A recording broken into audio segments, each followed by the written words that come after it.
Seja bem-vindo ao Seminário de Teologia e Vida Cristã Palavra da Vida. Você está em mais um curso de teologia cuja proposta é fazer alargar o seu conhecimento na área teológica, um curso descomplicado, contextualizado, provocativo, reflexivo e que faça sentido para a nossa vida cotidiana, porque entendemos que não só a construção conceitual da teologia, respeitando as correntes da teologia construída nesses quase 2000 anos, mas isso só não é suficiente. Nós pretendemos que a partir do entendimento bíblico, dos conceitos esclarecidos, nós possamos reproduzir isso em uma espiritualidade no nosso cotidiano e nas relações. Seja bem-vindo a mais uma aula do curso de teologia do Seminário de Teologia. A gente vai então dar sequência, naquilo que a gente já tem falado aí, essas aulas anteriores, que é sobre a educação cristã, Então hoje nós vamos dar continuidade sobre a educação cristã, métodos,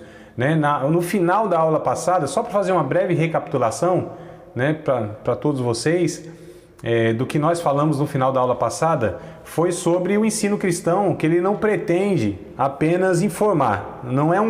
Não é como, por exemplo, qualquer outro curso, um curso profissionalizante, um ensino teórico que pretende passar informações, técnicas, teorias para um exercício de profissão, alguma coisa desse tipo.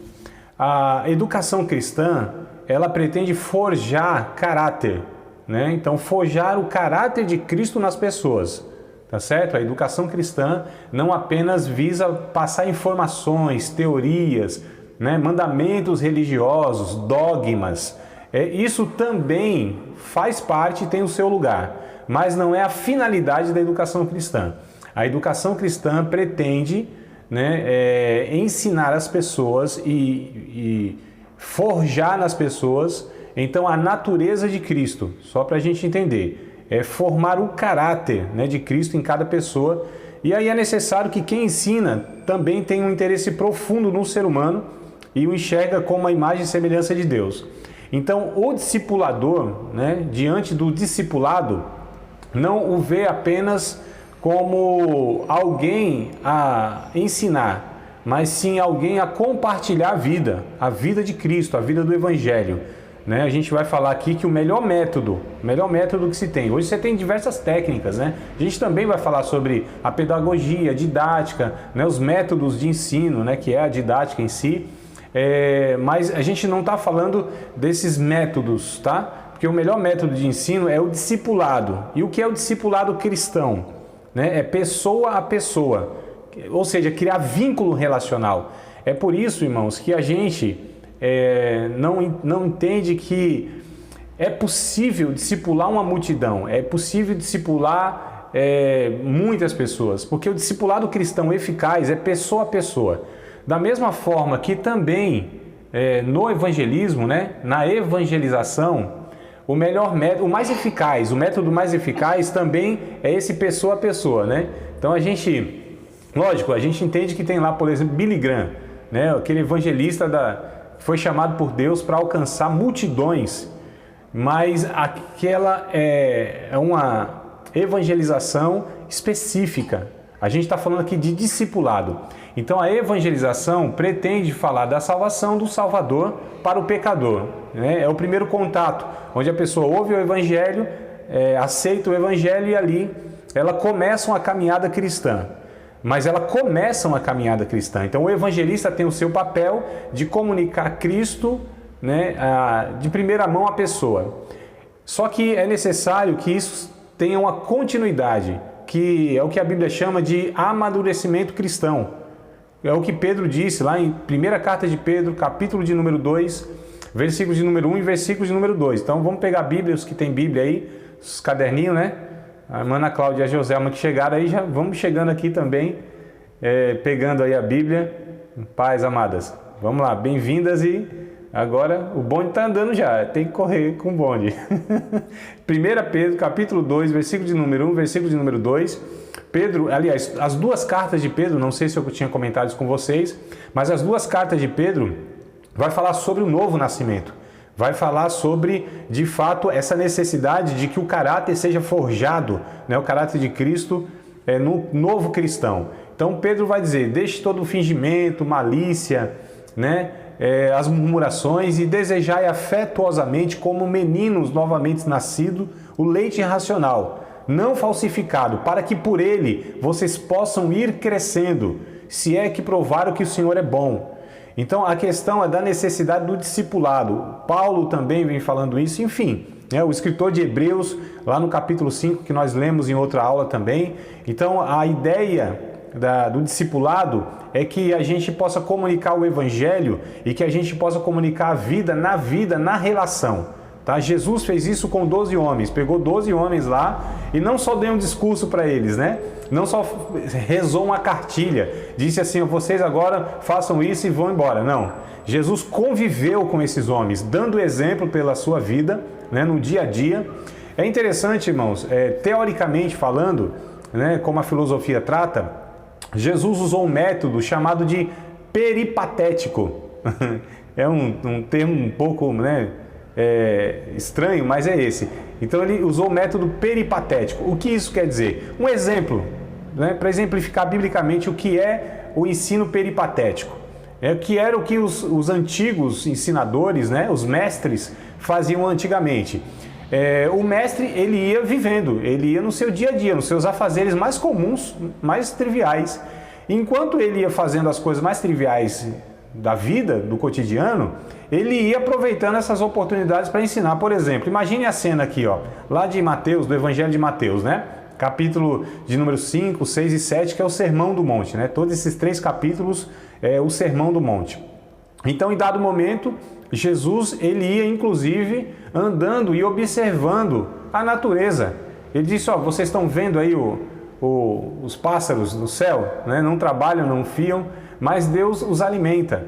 Então Jesus, ele ia andando, ele ia caminhando, ele ia fazendo as coisas do dia a dia. Enquanto ele ia fazendo isso, ele aproveitava para ensinar verdades.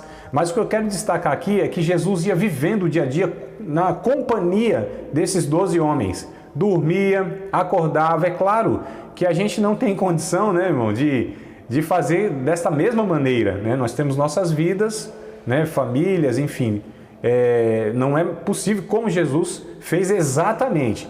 Mas a proposta, o conceito é que a gente se relacione com as pessoas. E ainda mais nessa era que nós vivemos, do digital, né, desses contatos virtuais, né, WhatsApp, redes sociais, onde a gente se comunica, é uma bênção. Isso tem o seu valor e isso tem o seu lugar, né? Mas isso não substitui a relação, o tete a tete, o olho no olho, como a gente chama, né? Isso não substitui o calor humano, isso não substitui a presença física, tá certo? Né? O choro no ombro aqui, o abraço, e o toque, né? A imposição das mãos, enfim, essa coisa humana de fato, né? Então não substitui. Essas aqui são ferramentas, inclusive, olha que bênção, nós estamos nos comunicando em diversos estados, né? Estamos de alguma maneira comunicando o evangelho, né? Ensinando, compartilhando e tal, sendo edificado, mas aqui não é um discipulado como nós estamos propondo, né? Esse discipulado mais próximo, de convivência, tá certo? Onde você caminha com essa pessoa, compartilha os momentos bons, os ruins, onde o discipulador, ele inclusive mostra quem ele é de fato. Porque muitas vezes a gente tem um discipulado fake, né? Um falso. Você tem lá, às vezes, um super líder, né, que prega lá, domingão, tá no púlpito, aquela coisa toda, parece que o cara é sábio, tem resposta para tudo, né, e tudo mais. Mas aí não mostra os bastidores da vida, que muitas vezes nós temos nossas fragilidades, nossos pecados. E muitos líderes, eles têm medo de se mostrar de fato como eles são. Mas o que o Evangelho propõe é isso, é que a gente se abra, é que a gente mostre quem nós somos. Porque o aprendizado vem, inclusive, pelos erros dos outros, né? Nos nossos erros nós também ensinamos quando nós erramos e a partir do erro, como que a gente vai reerguer a nossa vida espiritual, como que a gente vai lidar com os erros, né? Confessando, sendo humilde, reconhecendo. Isso a Bíblia mostra, irmãos, de Gênesis a Apocalipse. Esses homens ordinários, eu chamo, né? Eles não são extraordinários, eles pertencem à mesma ordem, né? Tanto é que Tiago vai dizer, Elias, homem sujeito às mesmas paixões. Deus usou ele de uma forma extraordinária lá no Antigo Testamento, dons de maravilha, aquela coisa toda, uma ousadia, enfrentando e denunciando o pecado do rei, da nação, aquela coisa toda, mas um homem que também tinha medo, um homem que também fracassou, né, no sentido que ele se acovardou, né, em certo momento da sua vida, mas enfim, a sua restauração. Então ali foi mostrado um homem comum, um homem de Deus, uma pessoa que, mesmo nos seus erros, como o próprio Davi, inclusive, isso não desabonou quem eles foram, quem eles eram, os seus erros. E aí a gente aprende muito mais com os erros desses homens, né? E por isso eles estão na Bíblia, os registros, né, dos seus fracassos, inclusive, estão na Bíblia, para que a própria Bíblia diz isso. 1 Coríntios capítulo 10, Paulo vai dizer que o que aconteceu no deserto com o povo lá de Israel, isso foi deixado como ensino, né? Romanos capítulo 15, versículo de número 4, Paulo também dizendo que as coisas que dantes foi escrito para o nosso ensino. Então tudo isso fica como exemplo. O que eu quero dizer, irmãos, é que tem que se criar vínculo relacional. Nós temos que ser pessoas reais para os novos convertidos, para que não crie essa imagem de super crentes, né, para que eles não se apoiem em nós como sendo o guru da vida deles, não é certo? Nós falamos na aula passada que nós temos que emancipar essas pessoas a Cristo. Então um bom discipulador, um bom líder, um bom pastor, ele jamais infantiliza as pessoas, né, tornando essas pessoas dependentes deles para todo sempre. Jamais. A gente precisa fazer isso inclusive com os nossos filhos, por exemplo, né? Que eles amadureçam e andem com as suas próprias pernas. Então o discipulado cristão, a liderança cristã, deve desenvolver um discipulado a ponto de que essas pessoas possam amadurecer e criarem, na verdade, um vínculo, né, de ligação estreita com Cristo, que é o Salvador e o Senhor deles. Nós somos apenas instrumentos temporários, como Paulo disse, né, vasos de barro, para levá-los, tá certo, ao contato mais íntimo com Cristo, né? Então, só para a gente fechar aqui, na verdade, o final da aula passada que era esse, né? Ou seja, o melhor método de ensino é pessoa a pessoa criar vínculo relacional, tá certo? Amizades espirituais que nós chamamos, né? Então, essa é a ideia que eu quis passar para vocês até a aula passada. E a partir de hoje, então, a partir de agora, a gente vai falar sobre a psicologia educacional, tá? O que é a psicologia educacional? Ocupa-se nos estudos, né? Ou ao estudo das características e comportamentos do educando, dos processos educativos e da matéria. Então, a psicologia educacional vai se ocupar do educando, né? Daquele que discipula, aquele que transmite as verdades bíblicas. Nós vamos falar dos processos educativos e da própria matéria do conteúdo, tá? Então, para quem ensina, é indispensável conhecer não somente a sua matéria, né, o conteúdo. Irmãos, nós precisamos ter domínio, tá certo? Das doutrinas bíblicas.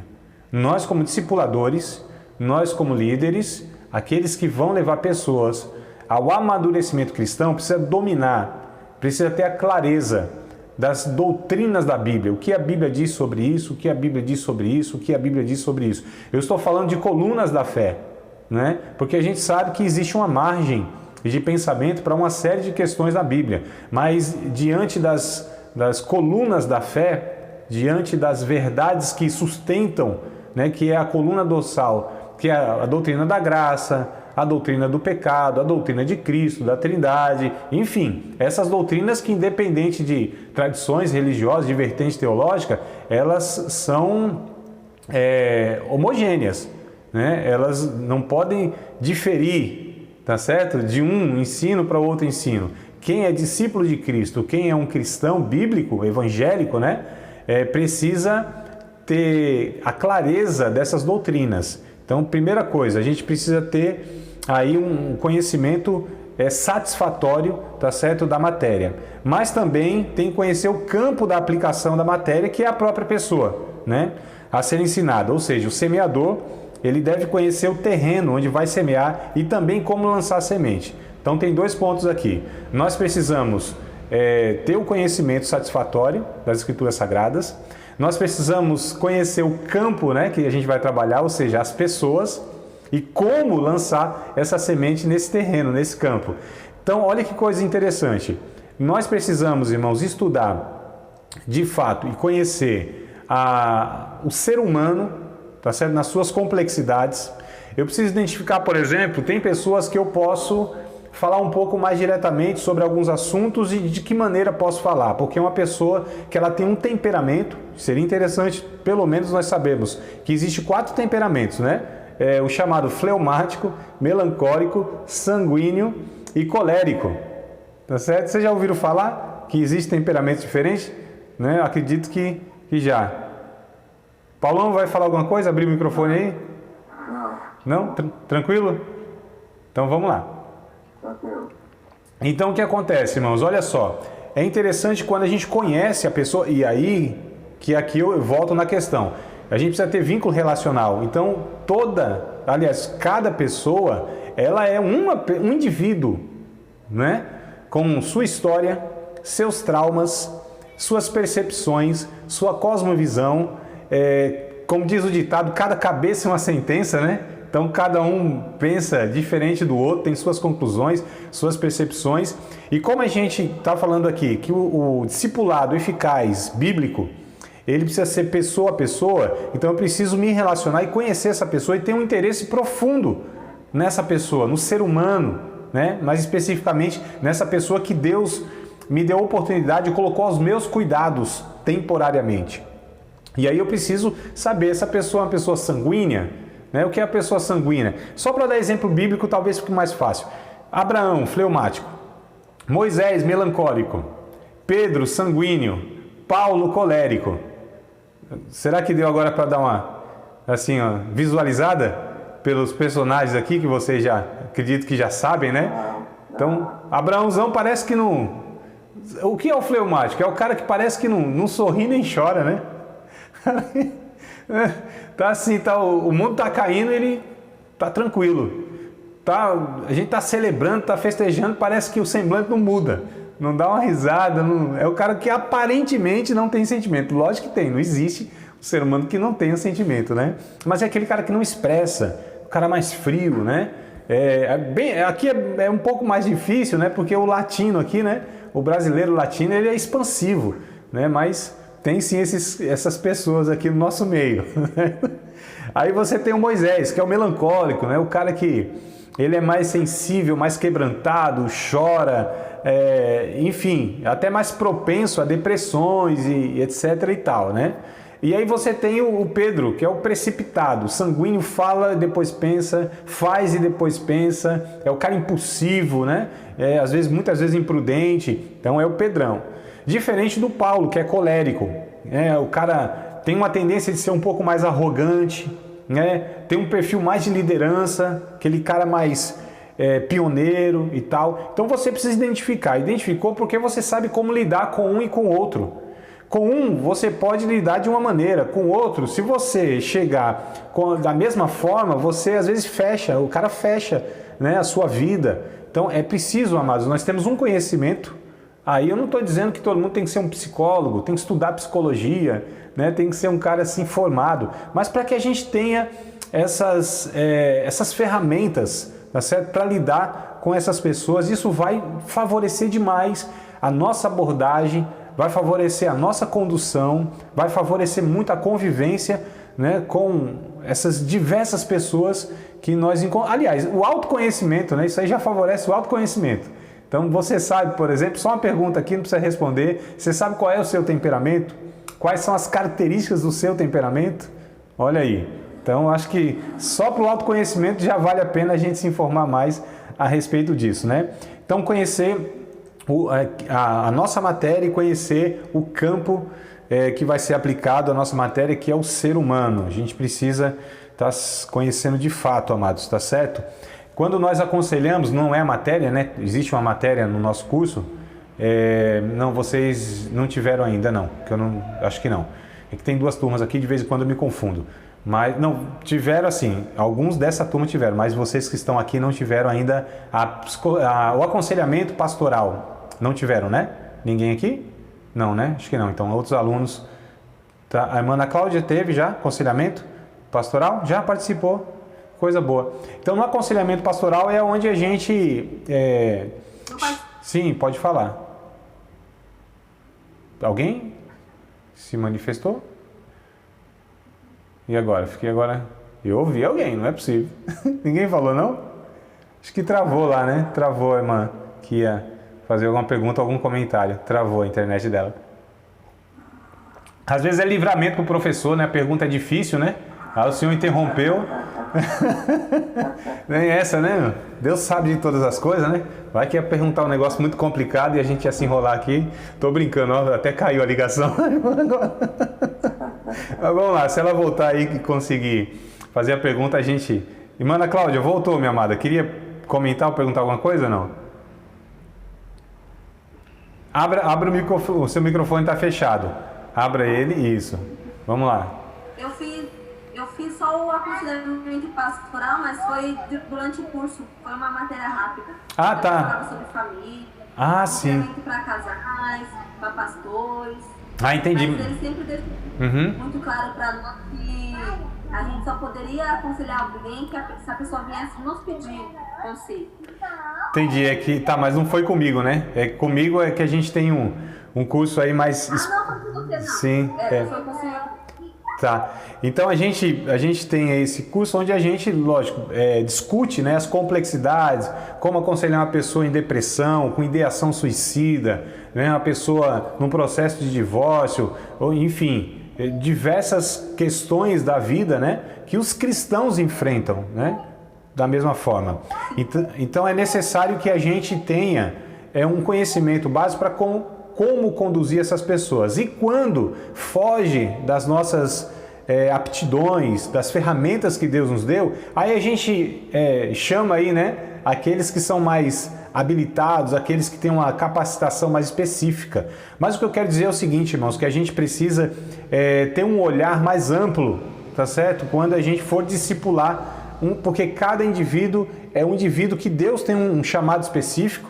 É interessante a gente identificar, né, qual é o chamado, a vocação que Deus tem na vida daquele cristão, daquela pessoa.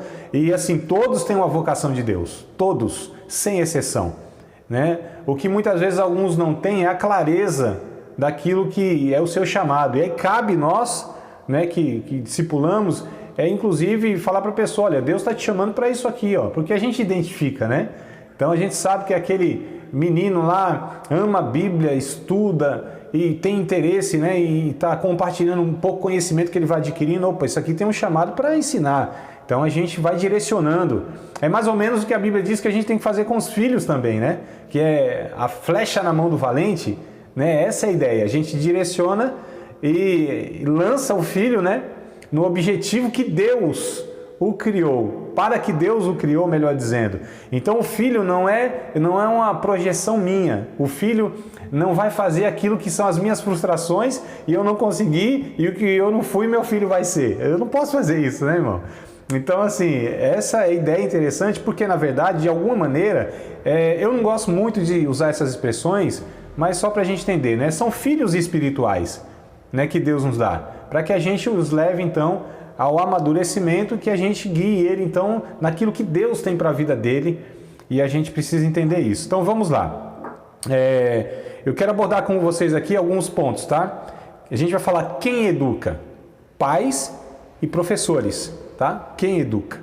Como se educa? Só estou pontuando daqui, depois a gente vai desenvolver aí esses pontos. Então, como se educa? Qual método que a gente usa? E a gente vai falar o que é pedagogia e o que é didática, né? A quem educa? A gente vai falar sobre o educando também, ou sobre aquele que está sendo discipulado. Por meio de que educa? Qual matéria, qual conteúdo que a gente vai usar?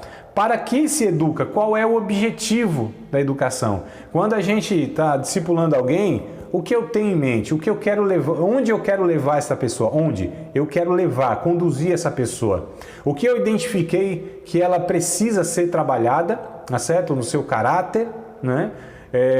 Nos seus equívocos, o que eu preciso trabalhar e onde eu quero conduzir, levar essa pessoa, tá certo? A gente precisa ter a clareza de todos esses pontos, porque, irmãos, o que acontece? Às vezes, as pessoas querem discipular as outras pessoas, mas não têm uma clareza nem sobre o que vai ensinar, nem sobre a vida daquela pessoa.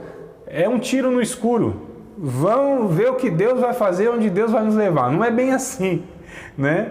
Mesmo porque nós, como eu disse anteriormente, a gente precisa já ter um conhecimento do plano geral de Deus. A gente precisa entender a vontade de Deus, né, no âmbito geral para todos, e a partir disso, então, a gente vai para o particular, o específico, porque Deus tem um projeto para todos, indistintamente, tá certo? Por exemplo, para a salvação, quer salvar todos. Salvou, quer que essa pessoa se pareça com Cristo. Independente de vocação, de chamado, de ministério, de dom, isso aqui vale para todos. Então, que essa pessoa seja amadurecida, que ela de fato conheça e pratique as éticas, né, ou a ética do reino de Deus. Só para dar um exemplo aqui, que isso aqui cabe a todos. Então, isso aqui é um geral. Depois, a gente vai para o específico. Aí sim, Deus tem chamado essa pessoa aqui para estar, então, servindo o povo de Deus através da arte, através, né, da própria docência. Por exemplo, um professor está chamando essa pessoa para servir como um político. Vocês sabem por quê, irmãos? Nós temos, infelizmente, no nosso país, muitos evangélicos, inclusive eleitos, né, para a política. Mas nós temos pouca mudança porque esses, infelizmente, ou grande parte, né, lógico que eu não vou generalizar, mas grande parte desses irmãos que estão aí na vida pública, eles não têm uma ética cristã, não foram discipulados e ensinados qual é o papel deles como político representando o reino de Deus. Então, olha só, se nós tivéssemos isso, talvez nós teríamos, talvez não, com certeza nós teríamos um cenário diferente do que nós temos, que muitas vezes você tem lá um político que se denomina evangélico, mas ele não tem uma ética no reino de Deus, né? Ele não tem uma postura, um comportamento, não tem uma cosmovisão do reino de Deus. Ele pensa que ele tem que defender a igreja. Não, o político discípulo de Cristo, ele não foi colocado lá para defender a igreja, ele foi colocado lá para servir a população, tá certo? Como um servo de Deus, né? Então a gente precisa entender no âmbito macro, tá certo? E no âmbito micro, né? O indivíduo. E aí a gente precisa então direcionar.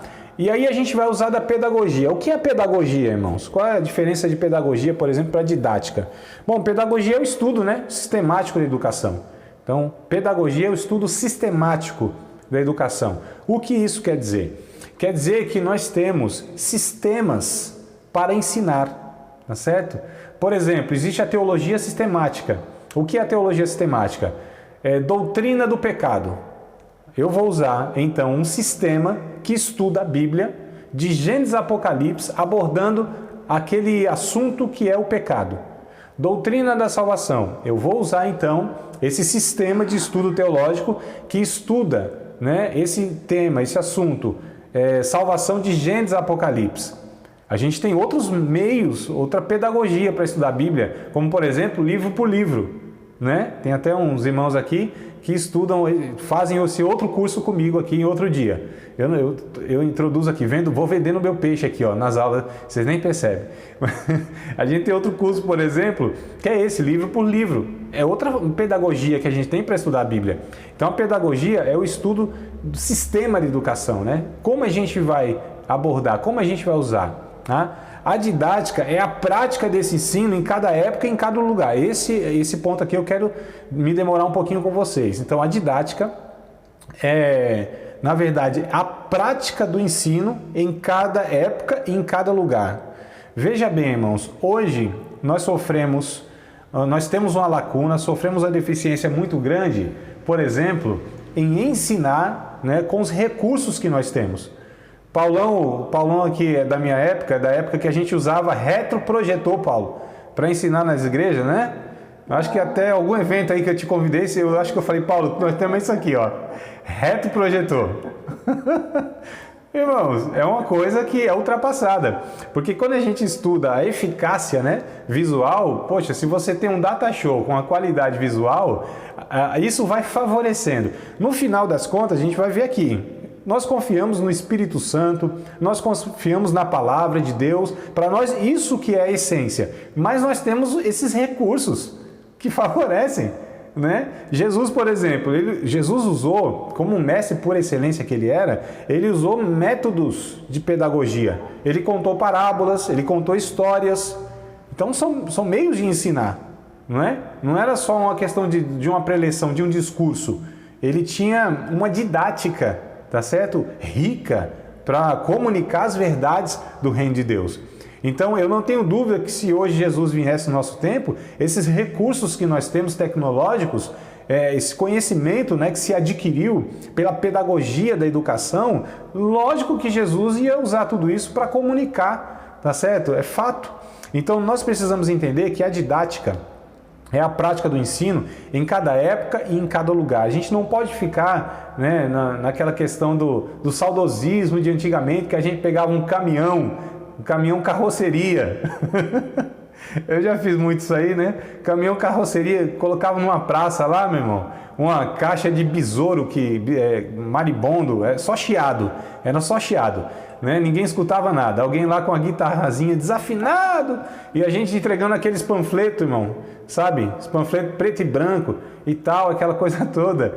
Essas coisas, elas não são mais comunicativas, não é? Então a gente precisa entender a didática em cada época e em cada lugar. Então, o que nós estamos perdendo, não aproveitando muitas vezes as redes sociais, a tecnologia, para que a gente comunique e alcance. Nesse tempo de pandemia, por exemplo, nós estamos aí 1 ano e pouco, né? Aproximadamente. E aí as igrejas nessa dificuldade, né? De não conseguem mais alcançar as pessoas, porque qual era o método? Púlpito, igreja, forma presencial. Então, não conseguiram, né? Ainda, a igreja, eu estou falando no geral, não conseguiu ainda identificar que nós temos aí recursos, né? Eu não estou dizendo um recurso que vai substituir, como eu disse, o presencial não substitui, ou aliás, o virtual não substitui o presencial, né? A relação não o virtual não substitui a relação, mas eu estou dizendo que são recursos, né, paralelos, que nós podemos usar para agregar aquilo que a gente já faz com outros métodos que estão aí e que a gente vai continuar usando, né? Espaço físico, liturgia, culto, roda de conversa, né? Salas para faixas etárias e tudo mais, mas a gente precisa estar agregando isso, né? A gente precisa estar então entendendo. Olha só, um texto de Atos, capítulo de número 13, livro de Atos, capítulo 13, versículo de número 36. É bem interessante, dependendo da versão, né, que você tem aí de Bíblia. Na minha até vai estar de outra forma, mas eu vou puxar na memória aqui o que eu quero, tá? E depois vocês me confirmem aí se na Bíblia de vocês está diferente, compartilhe aí com a gente, tá? Porque na minha está assim, ó. Porque na verdade, Atos 13, 36. Porque na verdade, tendo Davi no seu tempo, servido conforme a vontade de Deus, dormiu, foi posto junto de seus pais e viu a corrupção. Então, o que eu quero pegar é o comecinho do texto, da frase aqui do versículo, né?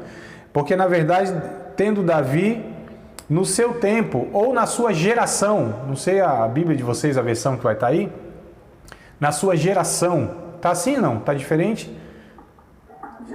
Geração, né, Paulo? Geração, os irmãos, então tá. Eu acho que aqui comunica melhor, tá? Ao invés de no seu tempo, a sua geração, isso para nós comunica melhor, principalmente, irmãos, como nós vivemos hoje, porque na época de Davi, uma geração eram 40 anos, tá certo? Se contava de 40 em 40 anos uma geração.